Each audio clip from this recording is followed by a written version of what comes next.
एक तो जैसा आपने कहा कि मतलब टीचर जो कहे उसको आंख बंद करके विश्वास करना, सो वो बहुत इंपॉर्टेंट है, क्योंकि मतलब टीचर्स को हमसे कई गुना ज्यादा एक्सपीरियंस होता ही है, तो उनकी बात मानना मस्ट है। तो जेई थोड़ा सा ये था कि जेई आपका टेस्ट करता है कि आपका अंडरस्टैंडिंग बहुत ज्यादा क्लियर हो।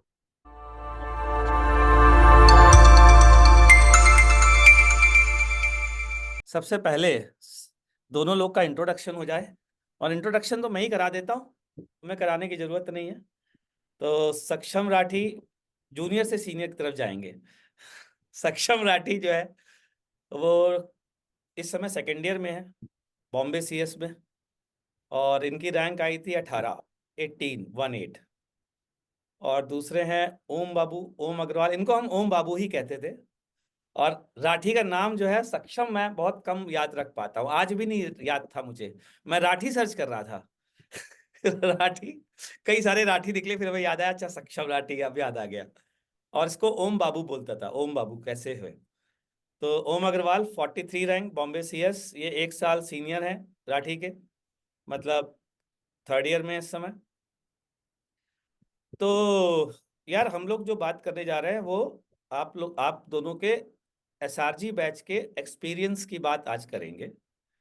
ठीक है, कि क्या फायदे हुए, क्या नुकसान हो सकते थे अगर आप एसआरजी बैच ज्वाइन नहीं करते, और फिर एसआरजी में जो मैं काम करता हूँ, जो मेंटरशिप देता हूँ, उनमें किन किन चीज़ों से तुमको फायदा हुआ। ठीक है ना। तो सबसे पहले इसी से बात करते हैं कि मेंटरशिप कितनी इंपॉर्टेंट है और उससे क्या क्या फायदे हुए। पहले ओम से पूछते हैं।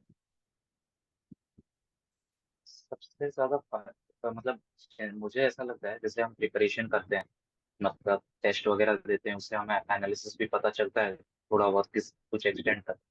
लेकिन उसके बाद हमें पता नहीं चलता हम इम्प्रूव कैसे करें उस चीजों पर। वो रास्ता पता नहीं चलता है। हम एनालाइज कर लिए ये सवाल गलत है ये सवाल सही है, लेकिन इस गलत सवाल को सही कैसे करें, क्या गड़बड़ हो रहा है, स्पीड है, एक्यूरेसी है, कॉन्सेप्ट गड़बड़ है, कॉन्सेप्ट को इम्प्रूव कैसे करें। और कॉन्सेप्ट इम्प्रूव करना है तो उसके लिए थ्योरी पढ़ना है या सवाल करना है, सवाल करना है तो कौन से सवाल करना है। क्योंकि पाथ अगर सही पाथ अगर पता हो तो वो मतलब प्रोसेस काफी ज्यादा एफिशिएंट हो जाता है। तो आपके मेंटरशिप में तो मतलब काफी पाथ बिल्कुल क्लियर था और उसी में पूरे स्पीड से दौड़ना था बस। सही है। मुझे भी अभी भी याद है ओम, याद है कोरोना के टाइम में तुम घर गए थे, तुम्हारी परफॉर्मेंस बिगड़ी थी। तो फिर पेपर, मैंने एक पेपर दिलवाया था तुमको और फिर बैठ करके एनालिसिस की थी तुम्हारे साथ। जी एक, सही है। हाँ, एक एक क्वेश्चन पर कि ये यहाँ पर है, क्योंकि प्रॉब्लम समझी में नहीं आ रही थी, तुझसे पूछी तो तूने कहा तो सर आता तो सब है, कोई दिक्कत नहीं, मुझे तो कुछ समझी में नहीं आ रहा, यही बात हुई थी अपनी। तो फिर जब जी बैठ बैठ करके इसके साथ एक एक चीज की एनालिसिस करी, तो उसके बाद तुमने काफी इंप्रूव किया था, मतलब जिस तरीके से डाउन गए थे उसके बाद वापस से तुमने रिकवर कर लिया था सारी चीजें। राठी, तुम्हारा क्या कहना है मेंटरशिप को लेकर के। सर मुझे तो ऐसा लगता है कि मतलब हमने तो सिर्फ एक ही बार जेई दिया है, बट लेकिन आप लोग तो ऑलरेडी इतने सालों से जेई देते ही आ रहे हो, तो आप लोग तो ऑलरेडी इतनी सारी मतलब ऐसी रैंक्स निकाल चुके हो, तो आप लोग को ऑब्वियसली हमसे कई गुना ज्यादा एक्सपीरियंस होगा। तो मतलब आपकी मेंटरशिप तो एकदम मस्ट मतलब इम्पोर्टेंट है बहुत ऐसी रैंक लाने के लिए। मतलब हम खुद से ऐसा बिल्कुल नहीं कर सकते। लाइक हम पढ़ सकते हैं खुद से, बट लेकिन कौन से तुमने भी कहा कि हमें कौन से पाथ पे चलना है, तो वो तो सिर्फ मतलब मार्गदर्शक की जरूरत है, तो उस गाइडेंस के लिए तो सर आप लोग ही रिस्पॉन्सिबल है। Thank you, thank you. अब एक और पॉइंट मेरे दिमाग में आता है।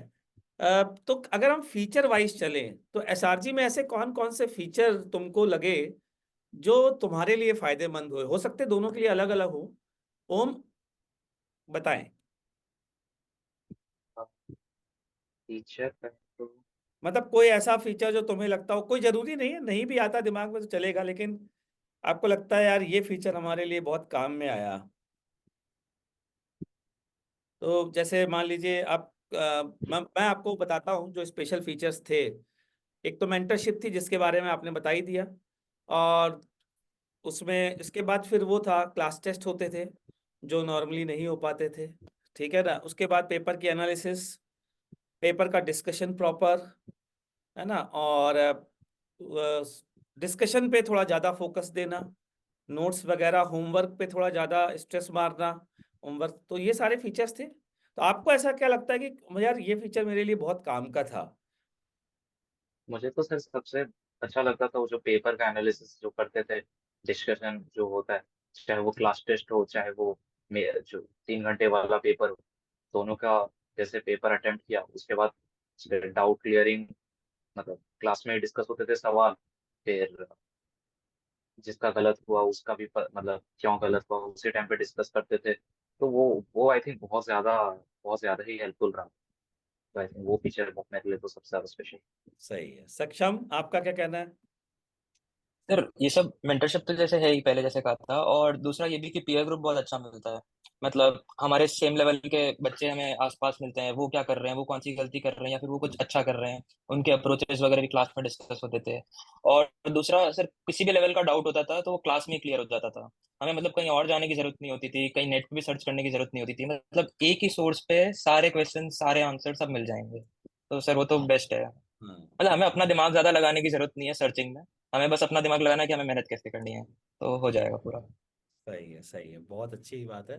और ये सही बात है, मतलब मेरा भी यही मानना है कि अ, जैसे मैं, तुम जानते हो तुम लोग कि डाउट के मामले में मैं कितना फ्रीडम देता था आप लोग को, कि शायद लगभग मेरी हर 1-2 हफ्ते की क्लास में ओम और राठी दोनों ही ये मेरे मुंह से निकलता ही होगा कि डाउट पूछो नालायको, डाउट पूछो। क्योंकि और मैं ये भी बोलता था कि डाउट कोई सिली नहीं होता। डाउट डाउट होता है यार, हर डाउट पूछो, तो वो बहुत जरूरी होता है। क्योंकि आप डाउट अगर पूछोगे नहीं तो आप नेट पे सर्च करोगे, और नेट पे सर्च करोगे तो आप अपना टाइम वेस्ट करोगे। क्योंकि एक चीज को सर्च करने में दो और चीजें मिल जाएंगी जो आपको अट्रैक्ट करेंगी, और आप किसी और डायरेक्शन में डेविएट हो जाओगे। तो ये बहुत इंपॉर्टेंट बात है, ये चीज तो बहुत इंपॉर्टेंट है। अच्छा, अब ये बताओ कि किस तरीके से, क्या ऐसी स्पेशल तुमने प्रिपरेशन करी अदर देन हार्ड वर्क और प्लस हमारा गाइडेंस, हमने जो कहा। अच्छा, मैं एक बात बोलना चाहता हूँ ताकि जो भी लोग वीडियो देखें वो ये इन दोनों के बारे में जाने। तो ओम और सक्षम की ये कॉमन अच्छाई थी दोनों की, कि ये आंख बंद करके भरोसा करते थे। इनसे बोल दो कि भाई सुबह नहीं शाम है, तो ये सुबह नहीं शाम ही मानते हैं। मतलब ये एक स्टेटमेंट है, लेकिन इसकी गहरी बात ये है कि पढ़ाई के मामले में, एकेडमिक्स के मामले में आप दोनों लोगों ने मतलब कभी भी दिमाग ये नहीं लगाया कि सर ने ये कहा तो हम ये कर ले। नहीं, सर ने जो कहा है वो एग्जैक्टली वही करना है। तो ये यही कारण है कि आप लोग इस रास्ते पे मतलब इतने बढ़िया स्टूडेंट बने हो। और ये मैं आज भी बच्चों को बोलता ही हूँ, क्योंकि आप लोग तो साक्षात उदाहरण हो। मुझे याद है, राठी भी जानता ही है, ऐसे बैच में बच्चे भी होते थे जिनको मैं बोलता था भाई जो मैं कह रहा हूँ वो कर लो प्लीज, लेकिन वो किसी कारण से नहीं करते थे। आप उनकी रैंक भी देखते ही हो कि उनकी रैंक वो नहीं आ पाई जो एक्चुअल में वो डिजर्व करते थे, इस कारण से। तो ये है, ये फीचर तो रही है हमेशा। पीयर ग्रुप की बात करूं तो पीयर ग्रुप का राठी तुमसे ज्यादा फायदा ओम ने उठाया है, और ओम के बैच को मिला है, ओम के कारण। मतलब ओम का जो बैच था ना वो बहुत छोटा बैच था, और उसमें छोटे से बैच में 3 टॉप 100 आ गए थे ना। जी। मतलब 5 का बैच रहा होगा, 5-6 का, अगर जेन्युइन बच्चों की बात करूं तो 6 बच्चे होंगे, उसमें 6-7, 3 बच्चों का टॉप 100 में सिलेक्शन हो गया। और ओम तो खैर ये था कि शुरू से स्टूडियस था, पढ़ता था ढंग से। और अ, बाकी जो 2 लोगों से मैं मिला था वो कहीं से भी पहले टॉप 100 के कंटेंडर कोई और नहीं मान रहा था हमारे टीचर्स में, जो हमारे टीचर्स का पूल था। लेकिन लास्ट में आते आते आते इनका पीयर ग्रुप इतना बढ़िया बना, डिस्कशन इतने बढ़िया हुए कि उनका लेवल भी उठ गया, और उन्होंने भी टॉप 100 में निकाला। तो वो तो खैर एग्जाम्पल मैं देखता ही हूँ। अब पहला क्वेश्चन राठी से पूछूंगा। राठी, क्वेश्चन पर वापस आते हैं। तुम्हें क्या लगता है, क्या कुछ स्पेशल करना होता है अ, अच्छी रैंक लाने के लिए? अरे, एक तो जैसा आपने कहा कि मतलब टीचर जो कहे उसको आंख बंद करके विश्वास करना, सो वो बहुत इंपॉर्टेंट है, क्योंकि मतलब टीचर्स को हमसे कई गुना ज्यादा एक्सपीरियंस होता ही है, तो उनकी बात मानना मस्ट है। और दूसरा ये है कि स्ट्रैटेजिकली काम करें तो ज्यादा अच्छा है। मतलब हम हार्ड वर्क तो कर ही रहे हैं और काफी बच्चे कर रहे हैं, सो थोड़ा सा डिसिप्लिन में करना काम, हर रोज अपनी प्लानिंग करना, और हमेशा पेपर्स देते हैं, जैसे क्लास टेस्ट देते हैं हर रोज, और वीकली टेस्ट भी होते थे संडेज को। तो उसके बाद अपनी एनालिसिस करना कि हमने कहाँ कहाँ गलती की है, या फिर कुछ क्वेश्चन में हम अटके तो क्यों अटके, कैसे हम अपनी होमवर्क में स्पीड एक्यूरेसी बढ़ा सकते हैं। बढ़िया बढ़िया बढ़िया। ओम, हाँ सर, वो तो क्या? Basically trust. बोलिए बोलिए। ट्रस्ट तो बिल्कुल कंप्लीट चाहिए, क्योंकि मतलब अगर आपको लगेगा कि नहीं सर ये बात तो सही बोल रहे हैं, ये शायद ये जैसे स्पीड इंप्रूव करना है वो गलत बोल रहे हैं, मैं तो अपना दिमाग लगाऊंगा। वो अपना दिमाग लगाएंगे क्योंकि उन हमारे पास तो लिमिटेड एक्सपीरियंस है। हम 2 पेपर के एक्सपीरियंस में अगर हम बोल रहे हैं कि ऐसे करने से सही हो जाएगा, शायद शायद ये यूट्यूब वीडियोस देख लूंगा तो सही हो जाएगा, शायद ये देख लूंगा तो सही हो जाएगा, तो ऐसे करते रहेंगे तो उसका लिमिट नहीं है ना। और उससे फिर ट्रस्ट हमारा बस स्किप होता रहेगा कि ये इस पे ट्रस्ट कर लिया फिर उस पे ट्रस्ट कर लिया। अगर अपने टीचर्स पे पूरा 100% ट्रस्ट करके बढ़ेंगे तो एफिशिएंसी 100% रहेगा। और ऑब्वियसली आप वन ऑफ द बेस्ट तो है ही, तो कोई डाउट ही नहीं मतलब कि कुछ गलत हो रहा है। सही है सही है सही है।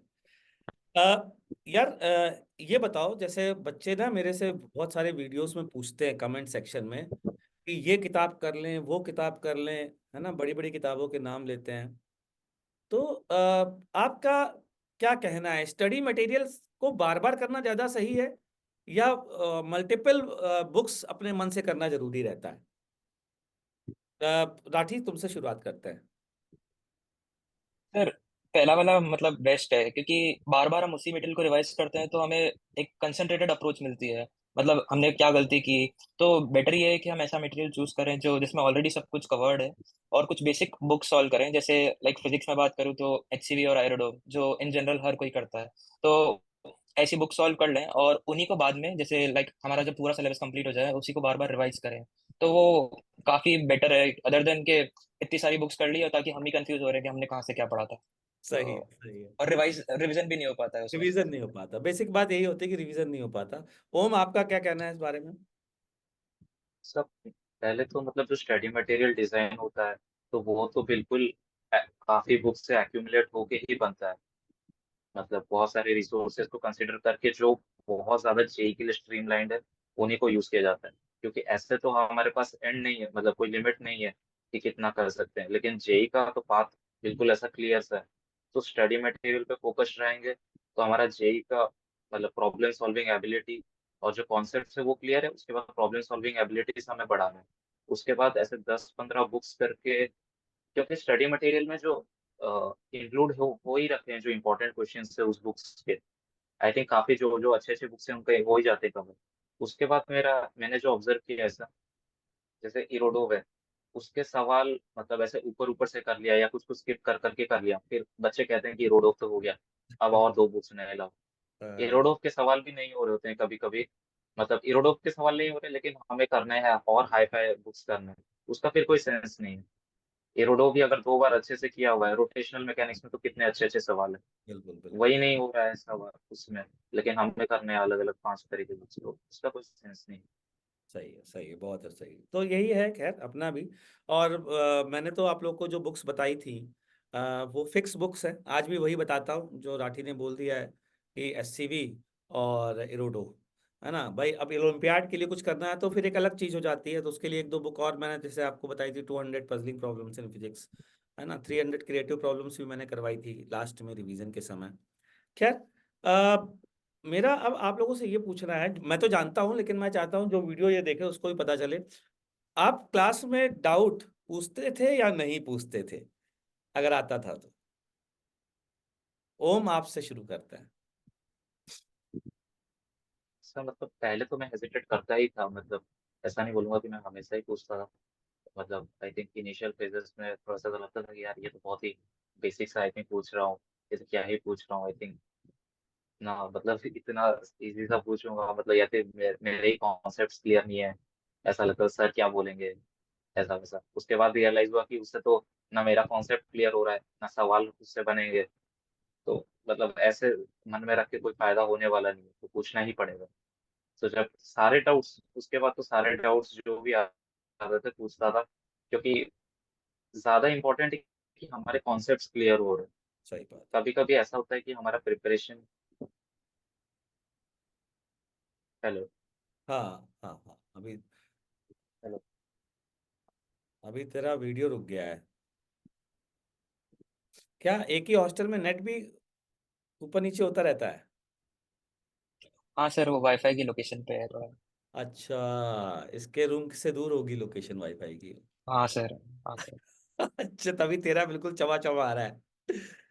ओके सही। तो तुम लोग को वो नहीं दिया गया है, मतलब वायर के थ्रू नेटवर्किंग? हाँ, वायर के थ्रू भी दिया है सर, लैन केबल के थ्रू दिया है सर। हाँ बताओ, अपनी बात कंटिन्यू कर।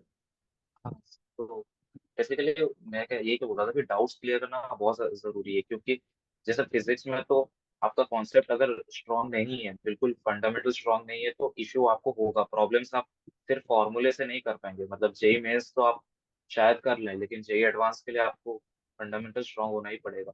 तो हो सकता है आपको पहले पहले कुछ डाउट्स आए जो आपको लगे कि बहुत बेसिक है, लेकिन उनको भी पूछना बहुत ज्यादा जरूरी है, सही उसी सही, से मतलब बिल्ड। बढ़िया। राठी? हाँ सर, पहले मैं भी हेजिटेट तो करता था स्टार्टिंग में, बट लेकिन बाद में मैंने देखा कि लाइक जो लोग डाउट्स पूछ रहे हैं उनका उनको फायदा हो रहा है, उनकी रैंक इंप्रूव हो रही है। और दूसरा ये भी कि जो जैसे आप हो सर, वो आप बार बार बोलते भी हो कि डाउट पूछो ना लायक हो, तो मतलब ऐसा लगता है कि सर इतना बोल रहे हैं तो कुछ तो फायदा होगा ही, तो उसमें बाद में मैंने भी स्टार्ट किया डाउट्स वगैरह पूछना। और हाँ मैंने देखा कि मेरा ही फायदा हो रहा है एट द एंड। मतलब मेरा इंप्रूवमेंट हो रहा है थेरेटिकली, मतलब फाउंडेशनली भी मेरा इंप्रूवमेंट हो रहा है, और अच्छे क्वेश्चन में भी डाउट पूछ रहा हूँ तो उसमें भी इंप्रूवमेंट हो रहा है। तो good. मतलब डाउट पूछना मस्ट है, ज्यादा हेजिटेट करने से कोई फायदा नहीं है। सही है सही है सही।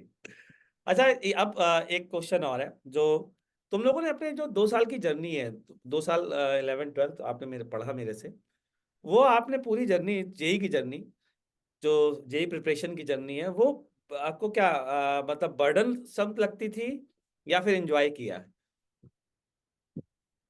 हाँ राठी?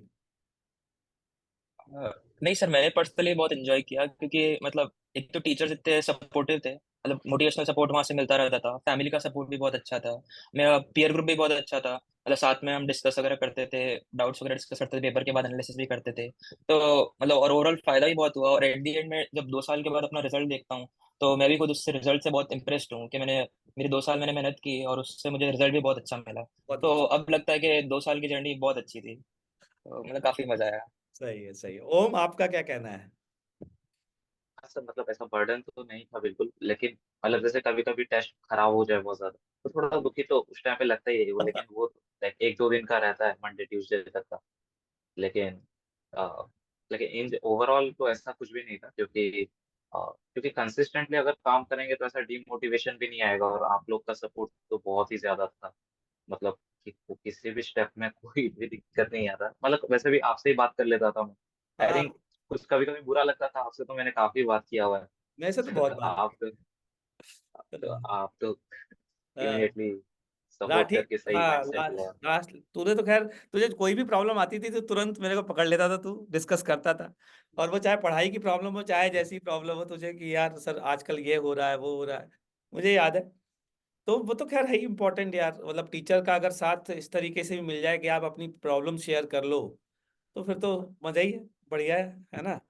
अच्छा, मैं चाहता हूँ कि थोड़ा सा बच्चों को पता चले कि आप लोगों की थोड़ी सी अपनी ब्रीफ में अपनी जर्नी बताओ, 9 से लेकर के या 8 से लेकर के 12 तक। ओम, आप ही से शुरू करते हैं।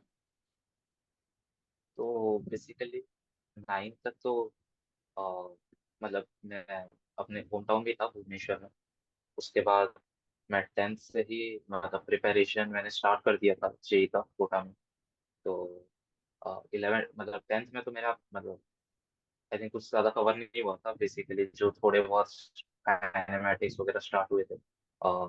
उसके बाद मेनली 11 से प्रिपरेशन जो मेरा स्टार्ट हुआ, आई थिंक आपने वापस से पूरा स्टार्ट करवाया था। तो 11 12 ही मेनली जेई का प्रिपरेशन हुआ, 10th मैंने थोड़ा बहुत एनटीएससी का प्रिपरेशन करके क्लियर किया था कोटा से। मतलब मेरा मतलब मेनली वही किया था, एनटीएससी प्लस बोर्ड्स का प्रिपरेशन। और फिर 11 12 में आपके बैच में ही पढ़ा हूँ 2 साल। बस ये जर्नी, उसके बाद सही तो अपना सही। कॉलेज में। तो ओम का मतलब आप 9 10 से ही टॉपर रहे हैं अपने स्कूल के, या क्या क्या था? मतलब स्कूल टॉपर तो था ही। School topper school topper school रहा। अच्छा परफॉर्मेंस आता ही था, हटके था वो फील तो मतलब जब जेई का प्रिपरेशन स्टार्ट हुआ, हाँ पता चल कि इधर कॉन्सेप्ट्स बहुत सारे हैं, क्योंकि टेस्ट करके कॉन्सेप्ट्स थोड़े फॉर्मूले याद कर लो तो हो जाता था। और तो जेई थोड़ा सा ये था कि जेई आपका टेस्ट करता है कि आपका अंडरस्टैंडिंग बहुत ज्यादा क्लियर हो, और प्रॉब्लम सॉल्विंग भी बहुत ज्यादा बड़ा एस्पेक्ट था उसका। तो सही बात। वो अलग ट्रेंड था, तो उसके लिए थोड़ा सा ढलने में टाइम लगा, लेकिन वो हो ही गया प्रैक्टिस। Good good. राठी, आप अपनी थोड़ी जर्नी ब्रीफ में बताएं। सर एट्थ नाइन्थ में मैं मतलब मेरे स्कूल में performance like above average type थी, इतना ज़्यादा मैं ओलंपियाड वगैरह पे ज़्यादा फोकस नहीं करता था। फिर टेंथ में मुझे जूनियर साइंस ओलंपियाड आईएनजेएस और आईजेएस बेसिकली एनएसीजेएस का, तो उसमें मुझे मौका मिला था टेंथ में अपियर होने का। मतलब बहुत कम लोगों को ही मिलता है, मुझे मेरे डेट ऑफ बर्थ के कारण मिला था। तो उसके लिए मैंने एक्स्ट्रा तैयारी की थी। मतलब थोड़े बहुत एक्स्ट्रा 11 12 के कंसेप्ट वगैरह पढ़े थे, थोड़ी बायोलॉजी वगैरह भी पढ़ी थी। तो उसमें मुझे एनएसीजेएस में मतलब ओसीएससी कैंप तक जाने का मौका मिला था, बट वो कैंप कोविड के कारण हुआ नहीं था। तो उसके बाद फिर 11th में जैसे हमारा बैच साइज लगभग 40 के आसपास का था, तो उसमें स्टार्टिंग में मेरी रैंक लगभग 20 के आसपास आती थी। तो धीरे धीरे जैसे जैसे मतलब मैंने प्रैक्टिस मतलब थोड़ी बहुत स्ट्रैटेजी वगैरह आप लोगों से सीखी, आप लोगों ने जैसे बताया और डाउट्स वगैरह भी पूछना स्टार्ट किया, तो धीरे धीरे रैंक इंप्रूव होती गई। तो एट द एंड मतलब लाइक 12th के एंड में जाते जाते बैच में टॉप 5 में रैंक रहती थी। उसके बाद फिर रिवीजन टाइम में भी मतलब हमारा थोड़ा सा डिलेड था, लगभग 28 अगस्त को हुआ था जेई एडवांस, इन जनरल मई एंड में हो जाता है। तो हमें और मौका मिला था इम्प्रूवमेंट का, तो लाइक जनवरी से लेकर अगस्त तक मैंने रिवीजन ही किया था। बीच में एक महीना मैंने बोर्ड्स की तैयारी भी की थी, तो क्योंकि बोर्ड्स भी आफ्टर ऑल बहुत इंपॉर्टेंट है ही। तो जनवरी से अगस्त तक मैंने काफी रिवीजन किया था, पहले थोड़ा थियोरेटिकल रिवीजन, फिर थोड़े बेसिक क्वेश्चंस का रिवीजन, और फिर थोड़े एडवांस क्वेश्चंस का रिवीजन। बीच में 2 मेंस के अटेम्प्ट भी दिए थे, और फिर आफ्टर ऑल एडवांस। सही है भाई। तो ठीक है, आज की यही डिस्कशन था। अभी ओम की आज क्लास भी है 7 बजे, ओम ने पहले ही बोल दिया था। तो तुम क्लास के पहले थोड़ा सा रिलैक्स भी हो जाओगे। तो मज़ा आया तुम लोगों से बात करके, बहुत दिनों बाद बात हुई, इसी बहाने तुम लोगों के चेहरे देखने को मिले। तो अपनी उस अचीवमेंट को और आगे मेंटेन रखना है, ठीक है ना। मेरा और ज़्यादा नाम रोशन करना है, क्योंकि तुम जितने उठोगे मेरा नाम उतना ही ज़्यादा रोशन होगा। और ऊंचाइयों पर जाए भगवान करे। ढेर सारा आशीर्वाद। ठीक है बच्चों, तो मैं मीटिंग क्लोज करता हूँ।